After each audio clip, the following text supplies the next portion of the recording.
Hello student, राजनीतिक सिद्धांत एक परिचय के पिछले वीडियो में हमने राजनीति शब्द की उत्पत्ति, अर्थ, उसके महत्व और उपयोगिता के बारे में चर्चा की थी।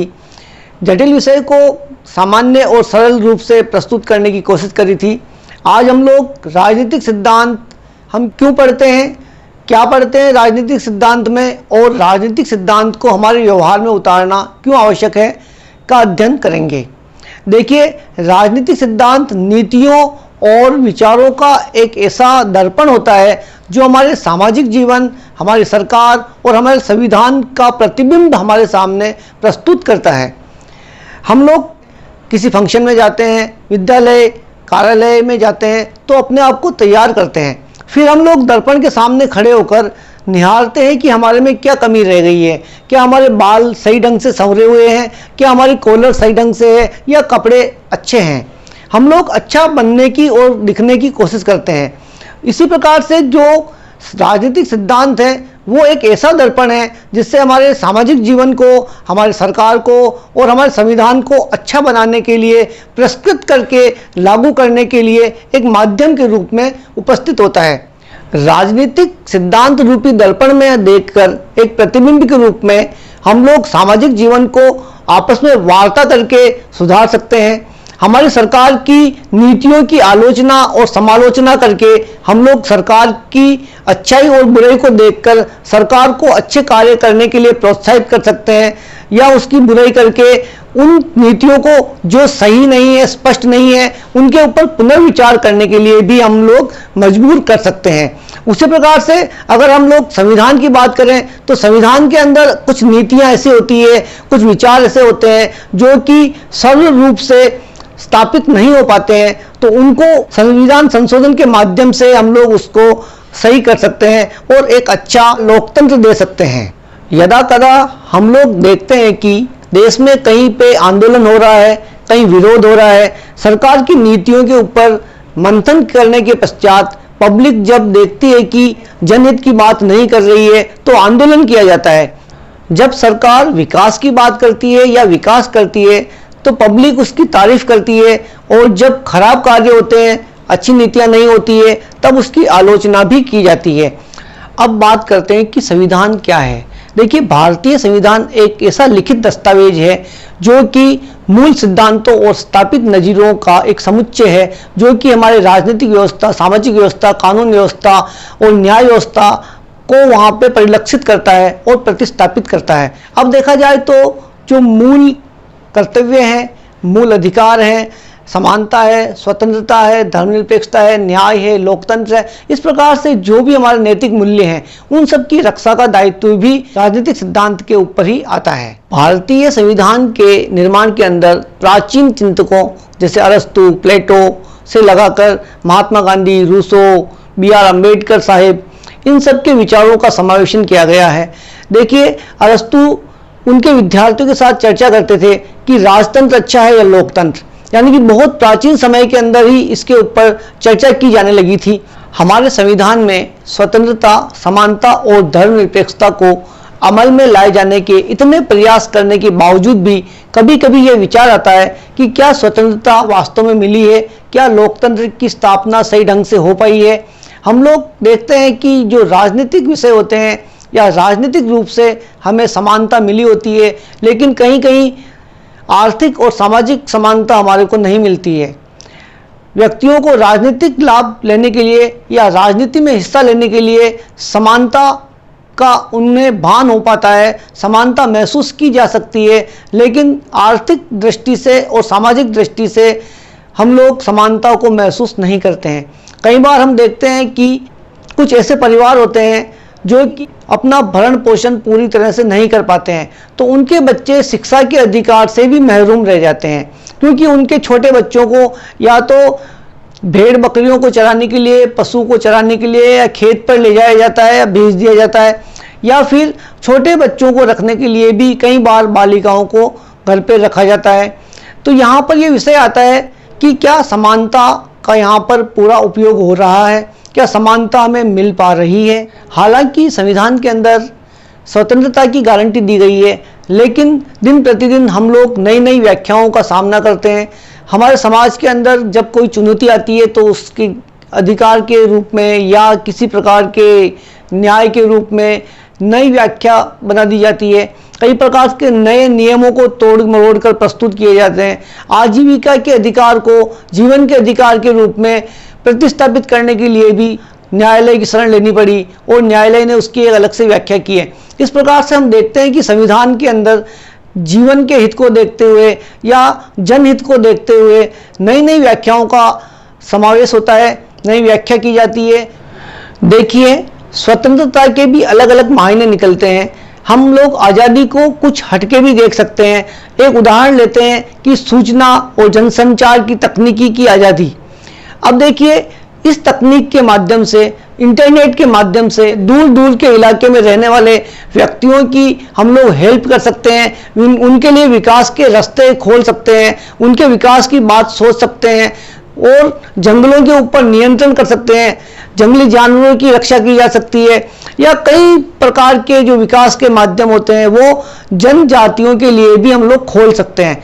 वहीं अगर इसका हम लोग नेगेटिव पहलू देखें तो आतंकवादी इसी चीज का उपयोग करके आतंकवादी घटनाओं को अंजाम दे सकते हैं। पुलिस की चुंगल में आए बिना भी बच सकते हैं या पुलिस की चुंगल से दूर भी रह सकते हैं। इस प्रकार से हम कह सकते हैं कि जो आज़ादी मिली है उस आज़ादी के अलग अलग मायने होते हैं। जब व्याख्या की जाती है तो उसके नेगेटिव एस्पेक्ट्स और पॉजिटिव एस्पेक्ट्स दोनों ही देखे जा सकते हैं। देखिए, इंटरनेट के ऊपर भी कई प्रकार के प्रश्न चिन्ह लगे रहते हैं। सरकारी नियंत्रण के अभाव के अंदर कोई भी चैनल अगर अपनी मनमानी करता है तो उससे देश की या विश्व की भी हानि हो सकती है। देखिए, राजनीति विज्ञान का जो अध्ययन है केवल वो राजनेताओं के लिए या जो पढ़ाने वाले शिक्षक हैं उनके लिए या छात्रों के लिए ही आवश्यक नहीं है, बल्कि यह जो कानून की व्याख्या करते हैं, जैसे वकील हैं, जज हैं, एनजीओज हैं या बहुत सारे ऐसे व्यक्ति जो कि कानून की व्याख्या करने के लिए सरकार में समाहित हैं, उन सबको भी राजनीति विज्ञान का अध्ययन करना बहुत ही आवश्यक है।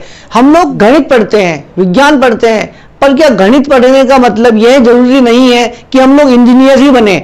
इसी प्रकार से राजनीतिक विज्ञान का अध्ययन करने का मतलब यह नहीं है कि हम लोग राजनेता बने। राजनीतिक विज्ञान का अध्ययन करने से हम लोग हमारे संविधान के बारे में, हमारे सरकार के बारे में, हमारे सामाजिक मूल्यों के बारे में जान सकते हैं, जांच कर सकते हैं, पड़ताल कर सकते हैं। इसलिए इसकी आवश्यकता है कि हम लोग राजनीति को कम से कम इतना तो पढ़ें कि हमारा संविधान क्या कहता है या हमारा देश के विकास में किस प्रकार से हम लोग भागीदार बन सकते हैं या हम लोग किसी प्रकार की चर्चा कर सकते हैं। हमारी आयु जब 18 वर्ष की हो जाती है तो हमें मताधिकार मिल जाता है। हम लोग किस उम्मीदवार को मत देना है यह सोच विचार करने के लायक हो जाते हैं। अगर हमने राजनीति विज्ञान का नॉलेज लिया हुआ है या राजनीति विज्ञान के बारे में समझ है, थोड़ी सी भी पकड़ है, तो हम ये समझ पाएंगे कि हमें किस उम्मीदवार को वोट देना चाहिए, किसे जिताना चाहिए, ताकि वह उम्मीदवार एक अच्छी सरकार दे सके। अब देखिए, हम लोग राजनीति में किसी न किसी प्रकार से अप्रत्यक्ष रूप से हिस्सेदारी लेते हैं। जैसे हम लोग किसी संगीत सभा में गए हैं और वहां पर हम लोग जज नहीं है, हमें सुर लय ताल का कोई भी अनुभव नहीं है, लेकिन हम श्रोता के रूप में एक प्रकार से अनुरोध कर सकते हैं, मांग कर सकते हैं, वंस मोर की आवाज उठा सकते हैं कि ये हमें अच्छा लगा। जो वक्ता है, जो गायक कलाकार है, जो संगीतकार है, जो नृत्य कलाकार है, जो हमारे सामने डांस कर रहा है, जो भी व्यक्ति जो कुछ प्रदर्शन कर रहा है, तो हम लोग कई बार उसको पसंद करते हैं और हम लोग उसको समझ करके उसका एक बार अनुरोध करते हैं कि ये अच्छा है। इसी प्रकार से हम लोग अगर राजनीति के बारे में थोड़ा बहुत पकड़ रखते हैं तो हम लोग अच्छे उम्मीदवार को बार बार मांग सकते हैं, बार बार उसको जिता सकते हैं। एक अच्छे उम्मीदवार को हम लोग बार बार जिता कर ला सकते हैं और एक अच्छी सरकार का सपना देख सकते हैं। हम लोग राजनीतिक सिद्धांतों को हमारे व्यवहार में उतार कर एक प्रकार से समानता की स्थापना कर सकते हैं, स्वतंत्रता की व्याख्या कर सकते हैं, स्वतंत्रता को महसूस कर सकते हैं। देखिए, गणित का अध्ययन और राजनीतिक सिद्धांत का अध्ययन बहुत हद तक अलग है। जहां पर गणित के अंदर त्रिभुज की, आयत की एक परिभाषा होती है जो निश्चित होती है, जहां पर जोड़, बाकी, गुणा, भाग एक निश्चित प्रक्रम होते हैं, जहां पर किसी भी समीकरण को हल करने के लिए एक सूत्र होता है, वहां पर एक निश्चितता होती है। लेकिन राजनीतिक सिद्धांत के अंदर समानता की, स्वतंत्रता की, न्याय की, धर्मनिरपेक्षता की अलग अलग व्याख्याएं होती है। देखिए, अगर हम लोग एक समानता को उदाहरण के रूप में लें तो जब हम लोग कहीं पर भी बस टिकट विंडो के ऊपर या सिनेमा हॉल के अंदर या बिल जमा कराने की लाइन में खड़े होते हैं तो हम लोग देखते हैं कि जब कोई ऐसा व्यक्ति जो कि लाइन को तोड़कर आगे बढ़ जाता है या आगे आ जाता है तो हमारे मन में उसके प्रति नफरत या क्रोध की भावना आती है। और जब विंडो कीपर या टिकट देने वाला व्यक्ति या बिल जमा करने वाला व्यक्ति उसको पीछे भेज देता है तो हमें खुशी होती है कि ये उसके साथ न्याय है, हमारे साथ समानता का व्यवहार किया जा रहा है।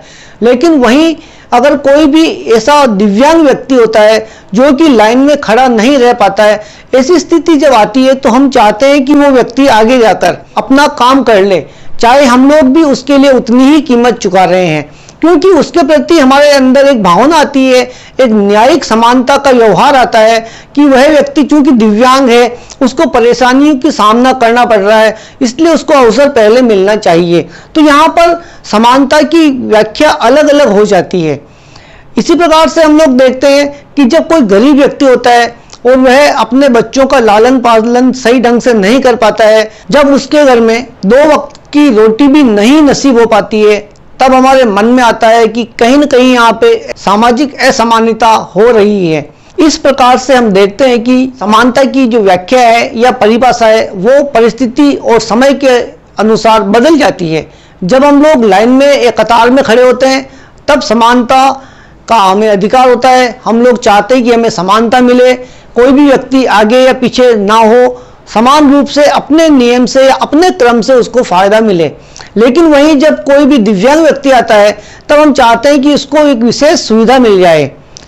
और जब हम लोग देखते हैं कि कोई भी ऐसा व्यक्ति जो कि मजबूर है, गरीब है, लाचार है, तो हम चाहते हैं कि सरकार उसको कोई ऐसी सुविधा दे जिससे कि वो एक प्रकार से आर्थिक समानता को महसूस कर सके। इस प्रकार से हम कह सकते हैं कि राजनीतिक सिद्धांत के माध्यम से या राजनीतिक सिद्धांत के अध्ययन से हम लोग हमारे संविधान को परिमार्जित कर सकते हैं, हमारे संविधान की जो व्याख्याएं हैं उनको बदल सकते हैं, और संविधान की जब उचित परिभाषा में मिल जाती है तो उसे हम संविधान संशोधन करके हर एक नियम के रूप में एक नया नियम प्रतिस्थापित किया जाती है, एक नया कानून बनाया जा सकता है।